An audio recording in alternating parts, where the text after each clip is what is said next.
देखो बच्चों, हम एप्लीकेशन ऑफ लाप्लास ट्रांसफॉर्म कर रहे थे। स्क्रीन ऑन करनी है, एक मिनट रुक जाइए।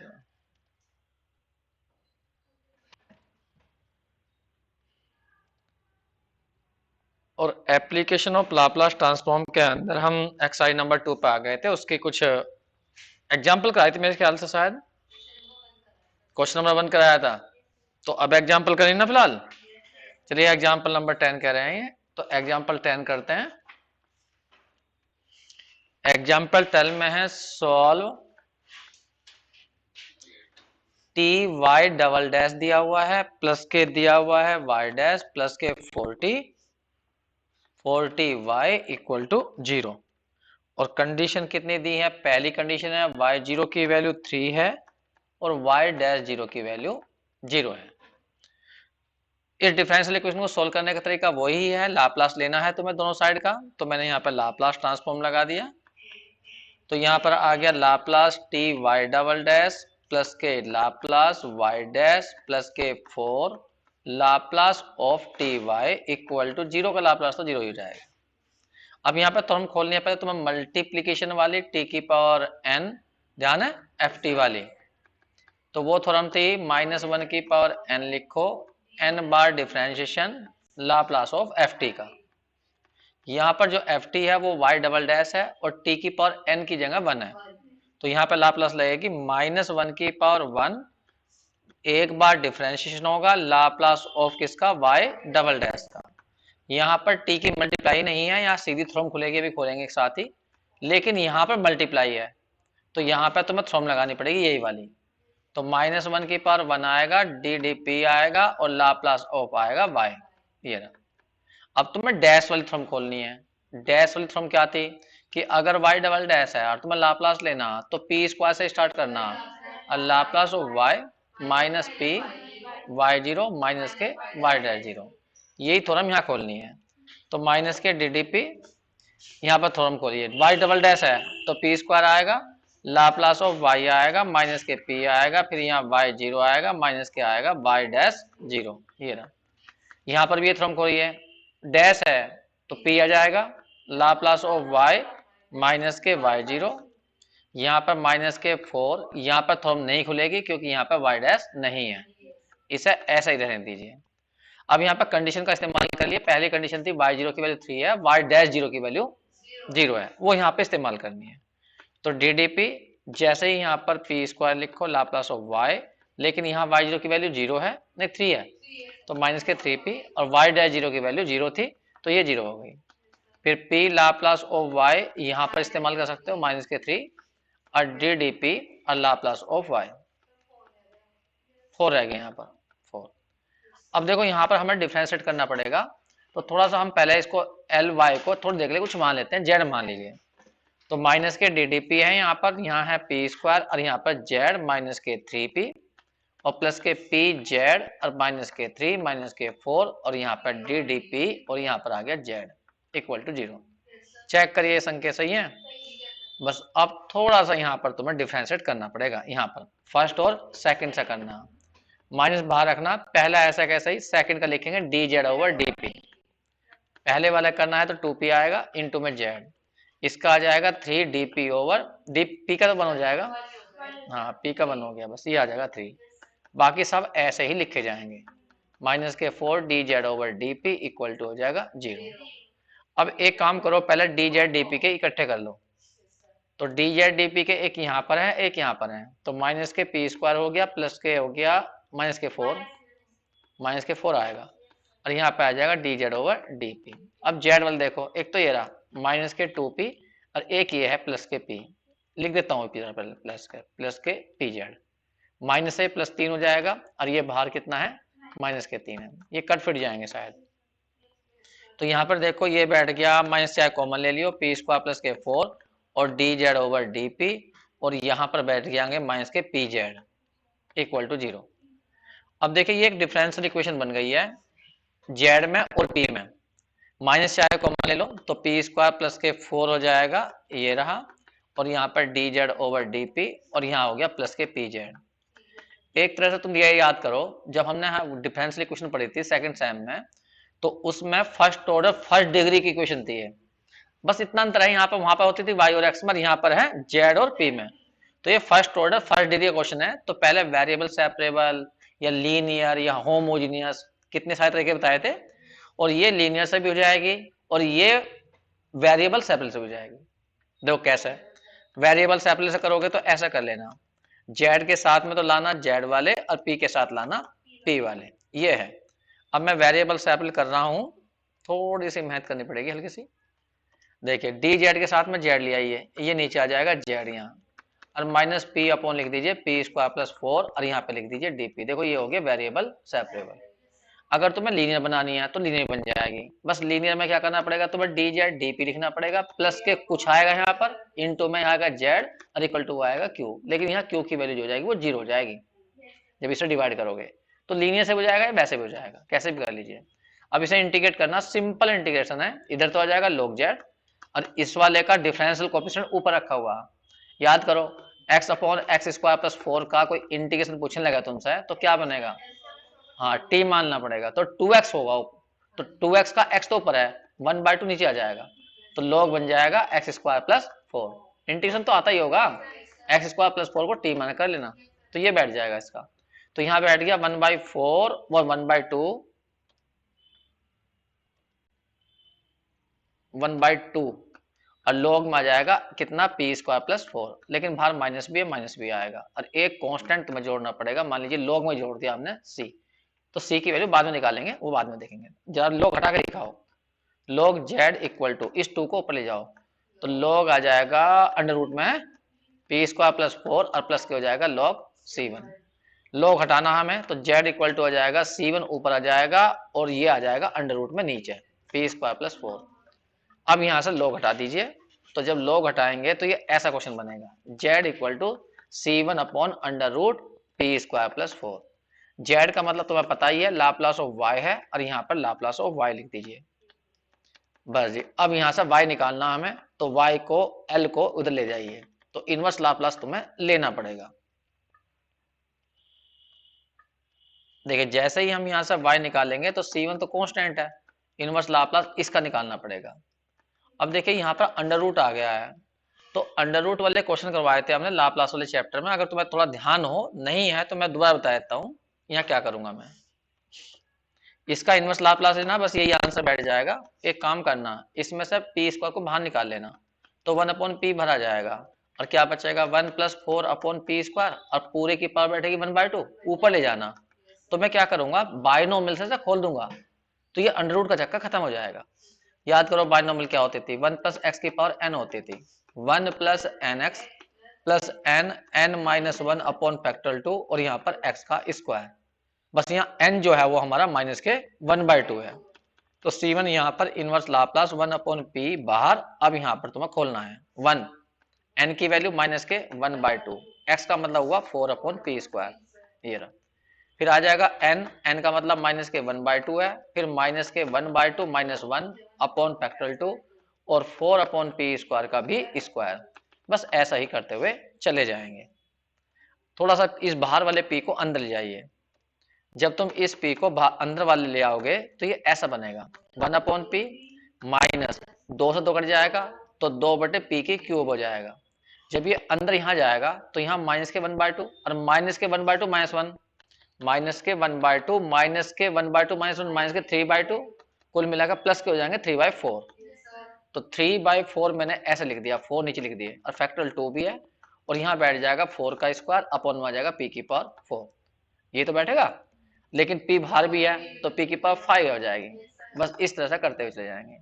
अब सबका इनवर्स लाप्लास अलग अलग कर दीजिए, बस l को सबके साथ ले जाओ। तो c1 तुम्हारा बाहर है, पहले हम इनवर्स लाप्लास निकालेंगे 1 अपॉन पी का, फिर 2 बाहर है, यहाँ पर 2 बाहर है, इनवर्स लाप्लास निकालेंगे 1 अपॉन पी इस क्यूब का। बस ऐसे ही 2-3 स्टेप करने हो तो कर देना। यहाँ पर 4 तो एक कर दिया जाएगा, तो फैक्टोरियल 2 बचेगा, ऊपर 4 बचेगा, और नीचे इनवर्स लाप्लास 1 अपॉन पी की पावर 5 बचेगा। अब बताओ पहले वाले का इनवर्स लाप्लास क्या आएगा, 1, इसका बताओ क्या आएगा, 1 अपॉन पी की पावर 3 है, तो टी की पावर 2 हो जाएगी, और फैक्टोरियल 2 हो जाएगा। यहाँ पर आ गया तुम्हारा 12 बटे फैक्टोरियल 4 हो गया, और यहाँ पर आ जाएगा टी की पावर 4 अब बटे फैक्टोरियल 4। याद होगा तुम्हें इनवर्स लाप्लास 1/p की पावर n+1 का जो होता है वो t की पावर n/फैक्टोरियल n होता है। यहाँ +1 है, ध्यान रखना यहाँ। ठीक है, अब इस तरह से ये हम करते ले गए, बस हमारे हिसाब से तो आंसर ये ही आना चाहिए, लेकिन उसने आंसर अलग रखा होगा मेरे ख्याल से, उसने बाइनोमियल बना रखी होगी या बेसल बना रखी होगी, बेसल फंक्शन। एक मिनट को मुझे आंसर देखना पड़ेगा क्या आंसर दिया इसने, देखो उसी तरह से आंसर बनाएंगे फिर। कौन सी थी एग्जाम्पल नंबर 10 थी है?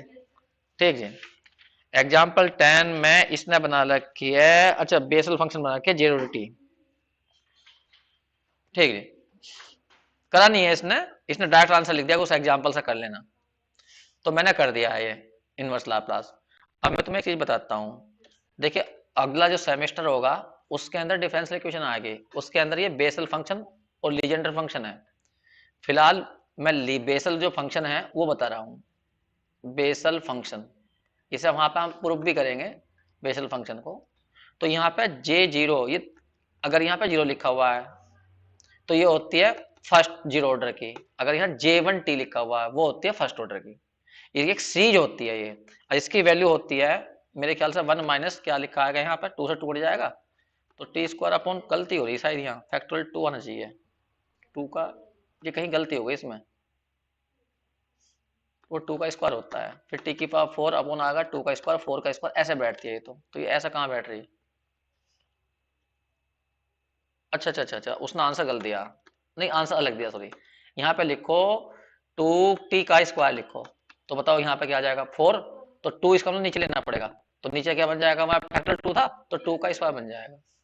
यहाँ इसने लिखा है 2t की पावर कितनी 4, तो 2t की पावर 4 का मतलब 2 की पावर 4, 2 की पावर 4 ही तो बैठेगा यहाँ, और यहाँ है 12, इसे जब सोल्व करो, ये 7 सोल्व करने के बाद में आ जाएगा मेरे ख्याल से ये वाला 2 का स्क्वायर 4 का स्क्वायर, चेक करो एक बार को, क्योंकि उसने जो आंसर दिया ना मुझे ये दिया है J1 2t, नहीं J0 2t, चेक करो इस वाले में जहां t है वहां 2t कर दो, तो J0 2t की वैल्यू ये वाली बन जाएगी पूरी की पूरी।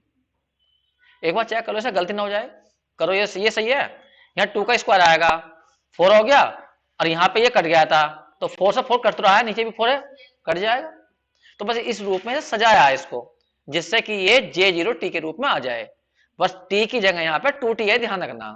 अब उसने आंसर क्या दिया वो देख लो, क्या आंसर दिया उसने, यही तो रखा। अब यहाँ पर उसने C1 की वैल्यू निकाली है, अब C1 की वैल्यू निकालेंगे कैसे, वो कंडीशन देखेंगे, इसे मैंने 1 मिनट के लिए 1 माना। बताओ कंडीशन पहली वाली क्या दी थी, पहली कंडीशन थी y0 की वैल्यू कितनी थी 3, इसका मतलब है y की वैल्यू 3 है जब t की वैल्यू 0 है। अब फर्स्ट में रख दीजिए इसे, जब तुम इसे फर्स्ट में रखोगे यहां पर तो पुट करोगे फर्स्ट में, तो इधर तो आ जाएगा 3, यहाँ आ जाएगा C1, यहाँ आ जाएगा J00, और वहीं बेसल में एक J00 की वैल्यू जो होती है वो 1 होती है, तो यहाँ से 3 इक्वल टू हो जाएगा C1 इंटू 1, कुल मिलाकर C1 की जो वैल्यू आ जाएगी वो आ जाएगी 3। आंसर चेक करो अब कितना रहा, बस 1 में रख दो इसे वापस, तो जब इसमें रखोगे तो y की जो वैल्यू बैठेगी वो आएगी 3J02t, बस ये आंसर है इसका।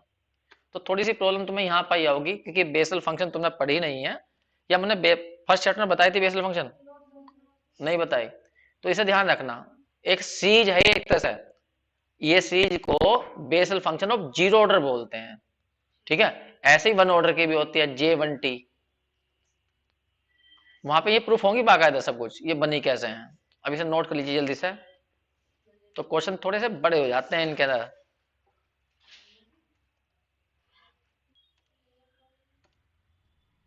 देखो बच्चों यहाँ पे एक बात ध्यान रखना, जैसे बेसल फंक्शन है ना J0T बराबर ये, तो इसमें t की जगह 0 करो तो ये बाद वाले सारे 0 आते हैं, तो इसकी वैल्यू 1 होती है 0 पर, तो इसका यूज करा हमने यहाँ पर, J0 की वैल्यू कितनी रखी है 1, तो C1 निकल आया हमारा 3, और 3 की वैल्यू यहाँ भर दी, यहाँ पर C1 की वैल्यू 3, बस आंसर आ गया। ऐसे ही एग्जाम्पल कर रहे हैं एक 12 करने के लिए, देखिए 12 एग्जाम्पल कर रहा हूं मैं, उसे देखना थोड़ी बड़ी एग्जाम्पल है सारी सारी।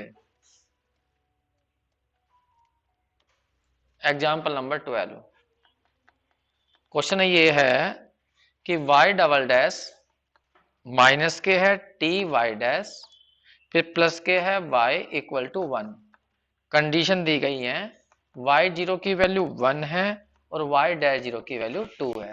कहा गया है सोल्व करिए। तो हम इसका लाप्लास लेते हैं, वही अपना Laplace y double dash minus k Laplace T y dash plus के लाप्लास ऑफ y और minus k Laplace equal to Laplace of 1। यहां लगाएंगे पहले मल्टीप्लिकेशन वाली थ्योरम, यहां लगाएंगे डैश वाली, वो डैश वाली बाद में लगाएंगे। पहले हम मल्टीप्लिकेशन की थ्योरम लगाते हैं। मैंने कहा था मल्टीप्लिकेशन की थ्योरम ये होती है कि अगर दो फंक्शनों की प्रोडक्ट हो और एक फंक्शन t की पावर n में हो तो लाप्लास कैसे निकलता है, -1 की power n bar differentiation Laplace of ft। तो बस यहाँ n की जगह जो है यहाँ 1 है क्योंकि यहाँ t की पावर 1 है और ft का मतलब है y डैश। तो -1 आ जाएगा ये रहा, फिर ddp आ जाएगा और यहाँ पे लाप्लास ऑफ आ जाएगा y डैश। अब तुम्हें यहाँ पर डैश वाली थ्योरम लगानी है, 1 का लाप्लास होता है 1/p। डैश वाली थ्योरम लगाओ, अगर डबल डैश है तो p स्क्वायर से स्टार्ट होगा, p square Laplace of y minus p की एक पावर कम हो जाएगी y0 और p खत्म हो जाएगा और y dash minus minus plus हो जाएगा। अब यहाँ पर भी पहले थ्योरम लगाओ, बाद में डिफरेंशिएट करेंगे। लाप्लास ऑफ y p आएगा, लाप्लास ऑफ y माइनस के p खत्म हो जाएगा y0, ये रहा। अब प्लस लाप्लास ऑफ y। अब यहाँ पर तुम्हें कुछ नहीं करना, कंडीशन का इस्तेमाल करना है पहले तो p square Laplace of y, y0 की वैल्यू कितनी है 1 तो माइनस के p, y डैश 0 की वैल्यू 2 है प्लस ddp और यहाँ पर अंदर देखिए p, यहाँ पे लाप्लास ऑफ y और y0 की वैल्यू कितनी है 1, ये रही। अब तुम्हें थोड़ा सा यहाँ पर डिफरेंशिएट करना पड़ेगा क्योंकि ये चीज तुम्हें यहाँ से हटानी पड़ेगी ddp, तो वो डिफरेंशियल इक्वेशन की हेल्प से ही हटेगी। तो थोड़ी देर के लिए हमने लाप्लास y को z मान लिया, तो यहाँ आ जाएगा p square z minus p minus 2 और यहाँ ddp इसके अंदर जाएगा p z माइनस 1 अब प्लस के हो जाएगा z। तो ये पूरा क्वेश्चन हमने p में और z में कन्वर्ट कर लिया, लेकिन ये एक डिफरेंशियल इक्वेशन है क्योंकि यहाँ पे ddp आ रहा है ना, तो ये सोल्व करना पड़ेगा, हमें डिफरेंशियल इक्वेशन की हेल्प लेनी पड़ेगी तभी सोल्व हो पाएगा ये। तो यहाँ पर पहले डिफरेंशिएट करो फर्स्ट और सेकंड मानकर करो। पहला ऐसा कैसा ही z का dz over dp plus p का हो जाएगा 1, z ऐसा कैसा ही और 1 का हो जाएगा 0 प्लस z और 1 अपॉन p। अब dz dp के बस यहाँ पे है और कहीं नहीं है तो मैंने इधर को लिख लिया dz ओवर dp। अब तुम मुझे z वाले इकट्ठे करो, z वाला ये रहा और z वाला ये रहा, तो यहाँ आ जाएगा p स्क्वायर प्लस के 1, एक ये भी तो है 2 आ जाएगा। बस बाकी जो बचे वो लिखो, एक तो माइनस p बचा माइनस 2 बचा, एक ये रहा 1 अपॉन p, चाहे तो इधर ले आओ या उधर रहने दो, ये रहा। चेक करो सही है।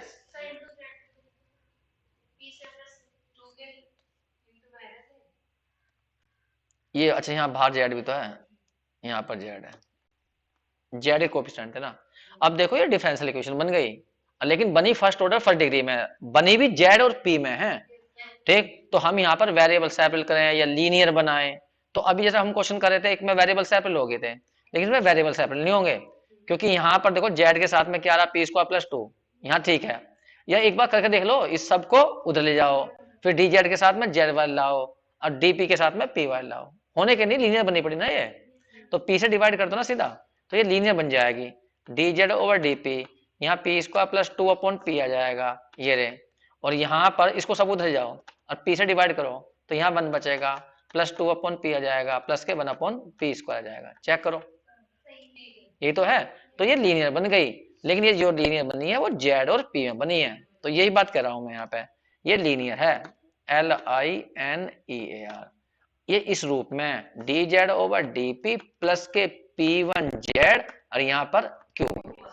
कोई पूछेगा P1 कितना है तो P1 का मतलब यहाँ p square plus 2 upon P है, और Q1 का मतलब है ये पीछे वाला सारा 1 प्लस 2 अपॉन पी प्लस के 1 अपॉन पी स्क्वायर। अब जब लीनियर बन जाती है तो उसका जब सोल्यूशन लिखा जाता है, मैं इधर लिख देता हूँ, लीनियर इस टाइप की होती हैं, linear differential equation dy over dx plus के py इक्वल टू q की फॉर्म में। बस शर्त होती है p और q फंक्शन होने चाहिए x के, जैसे यहाँ पे p1 और q1 किसके फंक्शन है p के, तो यहाँ x के होने चाहिए। तो पहले इसमें इंटीग्रेटिंग फैक्टर निकाला जाता है a की पावर p dx, जो यहाँ है x के रिस्पेक्ट में इंटीग्रेट होगा, और जब इसका सोल्यूशन लिखा जाता है तो ऊपर वाला लिखा जाता है y इंटू इंटीग्रेटिंग फैक्टर, फिर q, फिर इंटीग्रेटिंग फैक्टर, फिर dx प्लस एक कांस्टेंट c। ये फॉर्मूला था हमें लीनियर को सोल्व करने का। बस अंतर ये है, बस ध्यान रखना वो y x में है और ये z और p में है। सबसे पहले हम निकालते हैं यहाँ पर इंटीग्रेटिंग फैक्टर। इंटीग्रेटिंग फैक्टर कैसे निकलेगा? तुम्हें इंटीग्रेट करना पड़ेगा इसको, e की पावर में लिखोगे p1 और फिर लिखोगे dp। क्यों? क्योंकि यहाँ पर x नहीं है, यहाँ p है। तो p1 की वैल्यू खोल दो, तो p1 की वैल्यू आई है p square plus 2 upon p और dp। बताओ इंटीग्रेट कैसा करेंगे? इसे अलग अलग लिख लो, तो p बचेगा प्लस के 2 अपॉन p बचेगा। अब ये आराम से इंटीग्रेट हो जाएगा। पहले वाले का तो हो जाएगा p स्क्वायर बाई 2 और सेकंड वाले का हो जाएगा 2 log p। ये रहा। इसको भी थोड़ा सा सही करके लिखोगे तो अच्छा लगेगा। इसको लिखना a की पावर 2 log p, या ऐसे लिख लेना a की पावर p स्क्वायर बाई 2 और a की पावर में लिख लेना log p का स्क्वायर, log के नियम से। और तुम्हें पता होगा जब log e की पावर में log आ जाता है तो जो उसके पीछे होता है वो इसकी वैल्यू होती है। तो यहाँ बैठा है तुम्हारा e की पावर p स्क्वायर बाई 2 तो अलग है, और ये टोटल बैठेगा केवल p स्क्वायर। तो ये इंटीग्रेटिंग फैक्टर आया। अब हमें इसका सोल्यूशन लिखना। अब लिखेंगे हम सोल्यूशन। देखो इस वाली का लिख रहे हैं, इस वाली का सोल्यूशन। तो यहाँ पे जो फंक्शन है ना वो z है, तो सोल्यूशन लिखा जाएगा z इंटीग्रेटिंग फैक्टर, और जो यहाँ पे q1 था ये q1, तो q1 इंटीग्रेटिंग फैक्टर और फिर लिखा जाएगा dp, क्योंकि यहाँ p के रेस्पेक्ट में डिफरेंशिएशन है और एक कांस्टेंट रह जाएगा c1। तो z इंटीग्रेटिंग फैक्टर कौन है तुम्हारा? ये रहा, e की पावर p स्क्वायर बाई 2 और इंटू में p स्क्वायर। अब q1 की वैल्यू देखो, q1 ये है सारा 1 plus 2 upon p plus 1 upon p square, और इंटू में है इंटीग्रेटिंग फैक्टर e की power p square by 2 into में p स्क्वायर, और यहाँ पे लिखा जाएगा dp प्लस c1। तो ये इंटीग्रेशन खतरनाक बता रहे हो तुम लोग हैं कि ये इंटीग्रेशन खतरनाक है। चलो इस इंटीग्रेशन को देखते हैं, बस 1 मिनट ध्यान देना। अगर तुम यहाँ पे p स्क्वायर एलसीएम लोगे तो p स्क्वायर कट भी जाएगा, यहाँ बचेगा तुम्हारा p स्क्वायर एलसीएम, तो यहाँ जाएगा p स्क्वायर प्लस के हो जाएगा 2p प्लस के हो जाएगा 1, ये रहा। और यहाँ बन जाएगा तुम्हारा e की power p square by 2 into में p स्क्वायर पीछे dp प्लस के c1। ये वाला p स्क्वायर कट गया। तो क्वेश्चन देखो ये फॉर्मूला बन रहा, ये बन जाएगा p प्लस 1 का स्क्वायर। लेकिन इससे फायदा नहीं होने वाला। क्यों नहीं होने वाला? हमें ये कहा जाता है जब भी e आ जाए इंटीग्रेशन में तो e की पावर तुम्हें कुछ विशेष दिखाई दे उसे t मान लो। लेकिन यदि हम यहाँ p स्क्वायर बाई 2 को कुछ मानेंगे ना तो इसका डिफरेंशियल आएगा 2p, 2 से 2 कट जाएगा तो p आना चाहिए साथ में, लेकिन यहाँ तो p प्लस 1 का स्क्वायर आ गया। सही है? तो ये दिक्कत है यहाँ सबसे बड़ी। तो एक काम कर लेते हैं, इसे 2 जगह तोड़, 3 जगह तोड़ लेते हैं, इसका अलग, इसका अलग, इसका अलग। ठीक है? तो यहाँ पर मैंने परफेक्ट स्क्वायर नहीं बना रहा क्योंकि यहाँ पे थोड़ी सी इंटीग्रेशन में दिक्कत आएगी हल्की सी। पहले मैं तुम्हें यहाँ पे p स्क्वायर बाई 2 कुछ मान के दिखा देता हूँ, कहीं y तो नहीं आ रहा इसमें, y मान लेते हैं। चलो डिफरेंशिएट करके दिखाओ क्या आएगा। इधर आएगा 2p अपॉन 2 dp और बराबर हो जाएगा dy, 2 से 2 कैंसिल हो जाएगा। बस इसका फायदा उठाऊंगा p dp का फायदा मैं। सही है? अगर मान लीजिए तुम्हें ऐसा, पर वो फिर भी दिक्कत आएगी क्योंकि फिर ऐसा मानोगे तो e की पावर y बनेगा, फिर 2 नीचे ले जाओगे, फिर अंडर रूट में आ जाएगा। ऐसे ही कर लो। देखो p स्क्वायर और प्लस 1 इनको तो लिया उसने एक साथ में, ये वाले हैं, इसको तो अलग करा, और 2p और e की पावर p स्क्वायर बाई 2 का अलग करा उसने। उससे क्या फायदा हो रहा है उसे? ये वाला तो डायरेक्ट हो जाएगा इससे, इसमें दिक्कत आएगी हल्की सी। तो इसमें दिक्कत बाद में देखते हैं, पहले यहाँ देखते हैं। 2p p dp की वैल्यू क्या है? dy, तो 2 तो यहीं छोड़ दो, p dp की जगह आ जाएगा dy, और e की पावर ये बन जाएगा y। तो यहाँ तो इंटीग्रेशन में कोई समस्या रही नहीं। अब e की पावर y का हो जाएगा e की पावर y इंटीग्रेशन। यहाँ समस्या आएगी इस वाले में। अब वो समस्या बता रहा हूं मैं क्या आएगी। वैसे तो इसने ये अलग करा, अलग करने की जरूरत नहीं थी, ये सारा भी एक साथ हो जाता है ऐसे ही जैसे अब करेंगे हम। देखो ध्यान सुनना, तुमने यहाँ पर p स्क्वायर अपॉन 2 को y माना था। अगर तुम इसे ऐसे लिखते p square equal to 2y और p की वैल्यू हो जाती 2y की पावर 1/2। अब डिफरेंशिएट करते हैं यदि हम तो dp, और यहाँ आता 1/2, 2y की पावर होती माइनस के 1/2 dy, इंटू में 2 भी तो आता है,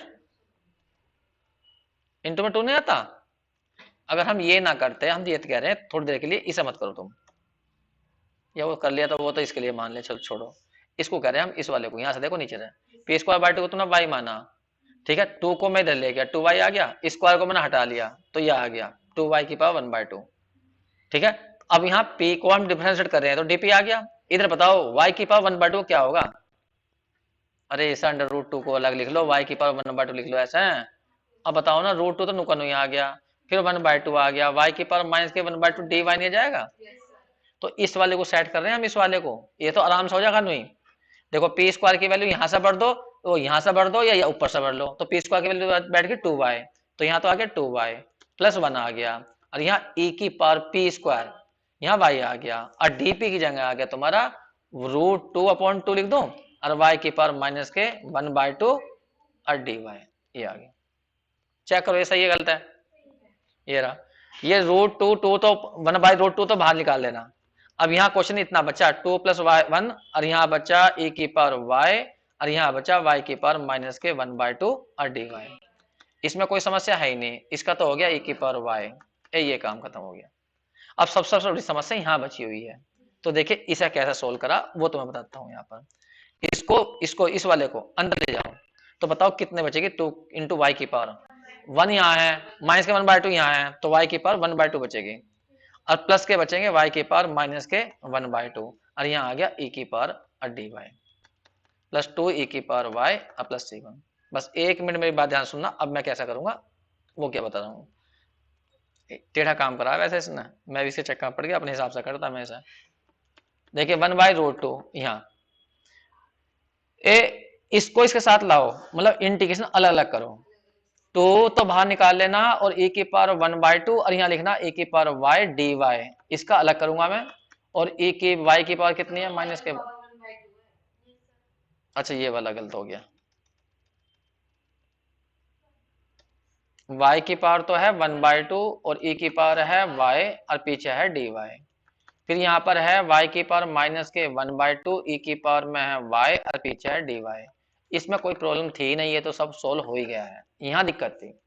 देखो ध्यान सुनना, अगर मैं इसे यहाँ फर्स्ट और सेकंड से करूं, फर्स्ट और सेकंड से, तो फर्स्ट ये रहा, सेकंड कंडीशन क्या हो जाएगा बताओ, 1/√2, 1 मिनट को अभी करना मत, ये हाँ y की पावर 1/2 तो नहीं रहेगा, इसका क्या होगा ये बताओ, e की पावर y का e की पावर y आएगा, फिर माइनस करेंगे, पहले का डिफरेंशियल बताओ क्या बैठेगा, 1/2 बैठेगा, y की पावर 1/2 माइनस 1, तो माइनस के 1/2 बैठ जाएगा, और e की पावर y का इंडिकेशन e की पावर y, बस यही हो गया क्वेश्चन।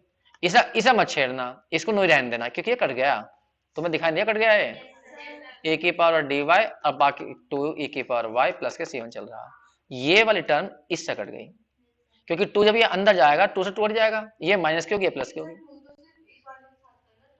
हाँ गुड़ा इसके साथ तो लिया है यार, 2 यहीं तो लिया बस यहीं तक, ये और ये 2 अंदर नहीं जाएगा यहाँ गुड़िया, माइनस के 1/2 ना, 2 से 2 कट ना जाएगा, और जब 2 से 2 कट जाएगा तो ये माइनस के हो गया, ये प्लस के हो गया, तो केवल हमारे पास में इतना बचा, क्या बचा 1/√2, इसके अंदर बचा 2y की पावर 1/2 e की पावर y, बस, और बाकी पीछे बचा तुम्हारा कितना 2 e की पावर y प्लस c1 ये रहा। अब यहाँ पे y की वैल्यू खोल दीजिए, y की वैल्यू है p²/2, ऊपर देखो वो लिखी हुई ये रही, तो मैं y की वैल्यू खोल लेता हूँ वापस, यहाँ पे लिख देता हूँ, p² बराबर क्या था y बराबर वो p²/2 बराबर क्या था y, ये था, तो यहाँ भरनी तुम्हें वैल्यू 2/√2 तो है ही यहाँ पर, ये रहा, y की पावर 1/2 बताओ कितना आ जाएगा यहाँ से, अरे p² को दे जाओ ना, तो कितना जाएगा √2 इंटू y की पावर 1 p आ जाएगा शायद, y की पावर 1/2 यहाँ से तो तरफ की 1/2 कर दो, तो p बचेगा √2 नीचे बचेगा, बराबर y ना आ जाएगा, ये y की पावर 1/2 ये, ठीक है, तो यहां से जो है हमने भरी y की पावर, ये नहीं √2 नीचे आएगा, देखिए कितनी बड़ी गलती कर रहे हैं हम, थोड़ी सी भी प्रॉब्लम सोल्व नहीं कर पा रहे हैं।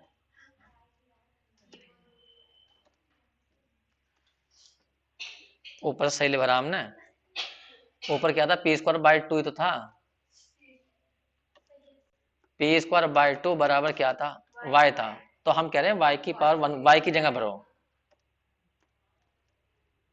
यहां भरो, भरियो, 2 तो बाहर ले लिया, हाँ कितना जाएगा p/√2 ये आएगा, और इनटू में e की पावर में आ जाएगा p²/2, अब प्लस के 2 यहाँ ही भर दो, पी स्क्वायर बाई 2 अब प्लस के C1। यहाँ पे रूट टू कट गया, क्या बच गया, p अपॉन √2 और e की पावर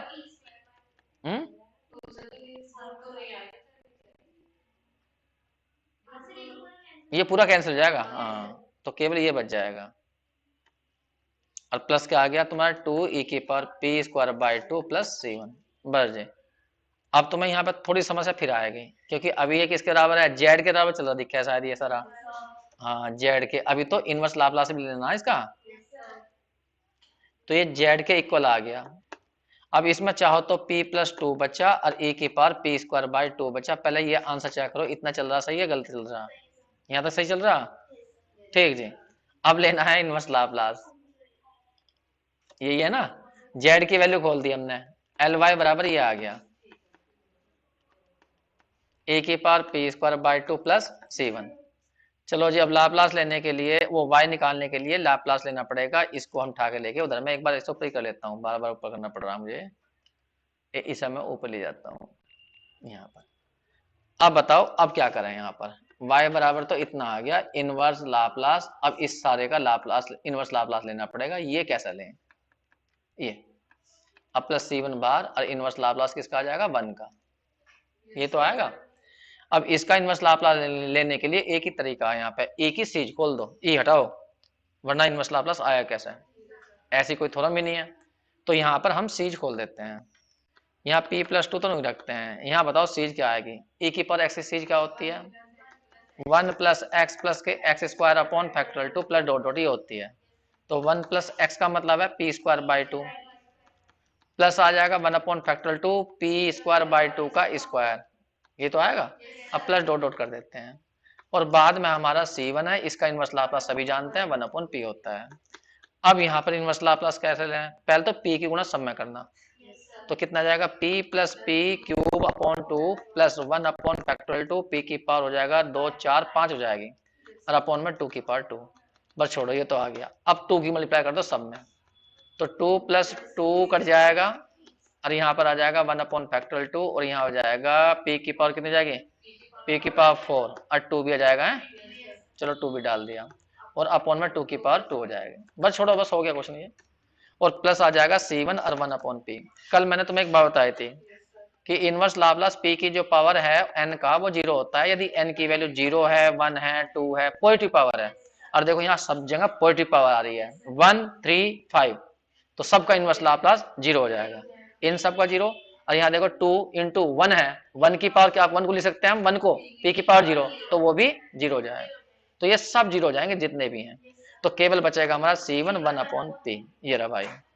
अब कंडीशन बताओ क्या दी थी, C1 तो निकाला ना अभी, तो C1 बताओ क्या था, कंडीशन कंडीशन y 0 बराबर क्या दिया था, 1, इससे निकाल के देखते हैं। देखो इस कंडीशन का मतलब है ये हमें गिवन है, इसका मतलब है y की वैल्यू 1 है कब, जब t की वैल्यू 0 है, तो इसमें भर दो। लेकिन ये कंडीशन कैसे इस्तेमाल कर सकते हो तुम, ये तो p मारा, तो इनवर्स लाप्लास किसका निकाला था हमने, 1 का,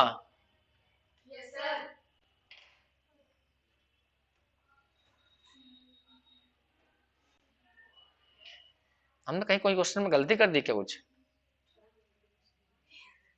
नहीं तो इनवर्स लाप्लास तो कहे में आते हैं, टी में आते हैं ना, अरे तुमने सारी गलती करवा दी है, तो है सारा गलत हो गया, तो भाई पी का तो इनवर्स लाप्लास टी में तो आता है, तो यहां तक तो सही बैठ गई है, नहीं यहाँ तक तो सही करा हमने, एक मिनट रुको जरा, गड़बड़ क्या होगी देख बच्चों, हम ऊपर गलती कर चुके, एक थोड़ी सी जो है, जो जेड था ना हमारा, ये वाला जेड था, इसके जेड के साथ में ऊपर देखो कुछ था वहां पर, वो छोड़ आए हम वहां पर, इसलिए गलती होगी सारी है, ये रहा ए की power P square by 2 into P square था, ये यहाँ पर, ये नीचे का सारा गलत हो गया।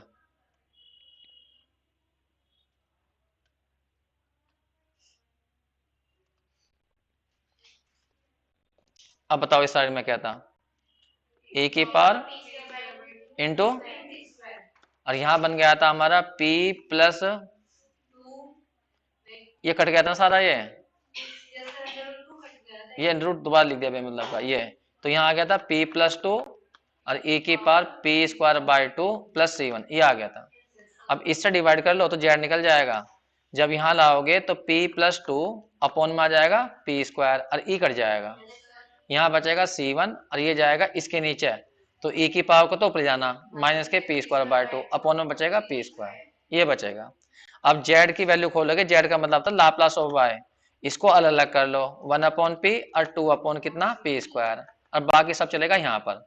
अब मैं इसका भी इनवर्स लाप्लास लेने के लिए e की सीरीज खोल रहा हूँ, 1 प्लस एक्स का मतलब माइनस पी स्क्वायर बाय 2, फिर प्लस आएगा 1 upon factorial 2 minus P square by 2 का, नहीं पी स्क्वायर बाय 2 का होल स्क्वायर, ऐसा चलेगा।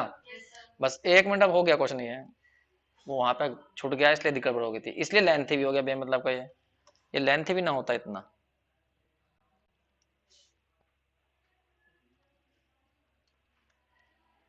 देखिए ध्यान देना, अब यहाँ पे ध्यान देना, अब इस पी स्क्वायर को अंदर ले जाओ, पहले मैं इनवर्स लाप्लास लेने के लिए तैयार कर लूं इसे, पहले इसको इसके साथ ले जाओगे तो 1 अपॉन पी स्क्वायर जाएगा, यहाँ माइनस है पी स्क्वायर से पी स्क्वायर जाएगा, 1 अपॉन 2 बच जाएगा, माइनस का स्क्वायर है प्लस हो जाएगा, ठीक है, 1 अपॉन फैक्टोरियल 2 भी है, 2 का स्क्वायर को बाहर लिख लो कोई दिक्कत नहीं है उसकी, पी की पावर 4 है, 2 पावर कट जाएगी तो पी की पावर 2 बचेगी। अब यहाँ ध्यान देना, अब यहाँ से हम सीधा क्या निकालेंगे y, तो इधर ले जाएंगे इनवर्स लाप्लास, ठीक है, तो बताओ इसका इनवर्स लाप्लास क्या आएगा 1, इसका क्या आएगा t, t की पावर 1 अपॉन फैक्टोरियल 1 नहीं आएगा, 1 अपॉन p की पावर n प्लस 1, और देखो जो c1 के साथ में है इन सब का, इसका छोड़ के इसका तो आ जाएगा t की पावर 1 अपॉन फैक्टोरियल 1, और इनका सबका हो जाएगा 0, इन सब का 0, क्योंकि ये p की पावर 1 को सॉरी p की पावर 0, p की पावर 2 ये सब 0 जाएंगे, बस केवल हमारा आंसर आएगा y बराबर 1 प्लस t 2t अब प्लस के c1 और यहाँ पर आ जाएगा t, ये आ गया। अब इसमें बस हमें किसकी वैल्यू निकालनी है c1 की। अब कंडीशन लगा दो, क्या कंडीशन रखी है, हमें कंडीशन देखिए y0 की वैल्यू कितनी थी 1, तो इस कंडीशन का इस्तेमाल करो, कहने लगा y की जगह 1 भर दो और t की जगह 0, तो भरो y 1 में क्या जाएगा, जब यहाँ भरोगे y की जगह 1 और t की जगह क्या भरना 0, तो 1 प्लस 0 प्लस क्या जाएगा c1, ये 0 हो जाएगा, तो c1 तो निकला ही नहीं इसमें, फिर गलती हो गई।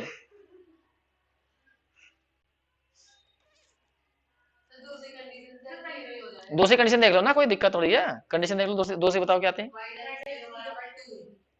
तो डिफरेंशिएट कर लो चाहे, 1 मिनट रुक जाओ। देखिए पहली कंडीशन से नहीं हो पा रहा तो डिफरेंशिएट करिए सर, तो यहाँ आ जाएगा y डैश, इसका हो जाएगा 0, यहाँ आ जाएगा 2 और यहाँ आ जाएगा प्लस के c1। अब कंडीशन बताओ क्या दी थी, y डैश 0 बराबर 2, इस कंडीशन को लगाइए इसमें सेकंड में, इसका मतलब है y डैश की वैल्यू 2 है और t की वैल्यू कितनी है 0 है, तो सेकंड कंडीशन में जब लगाओगे यहाँ पर तो y डैश की वैल्यू तो 2 भरोगे और यहाँ पर c1 नुकसान हो जाएगा, तो c1 की वैल्यू 0 आ गई। ऐसा पुट कर देना आप फर्स्ट में, जब फर्स्ट में पुट करोगे तो y की वैल्यू बैठ जाएगी 1 प्लस 2t, बस ये इसका आंसर है। अब ये लेंथ इतने हो जाते हैं और इनमें आंसर आता है छोटा सा जो है, ये बहुत ध्यान से करने वाले क्वेश्चन है, वैसा नहीं है, बहुत ध्यान से करोगे तो होंगे।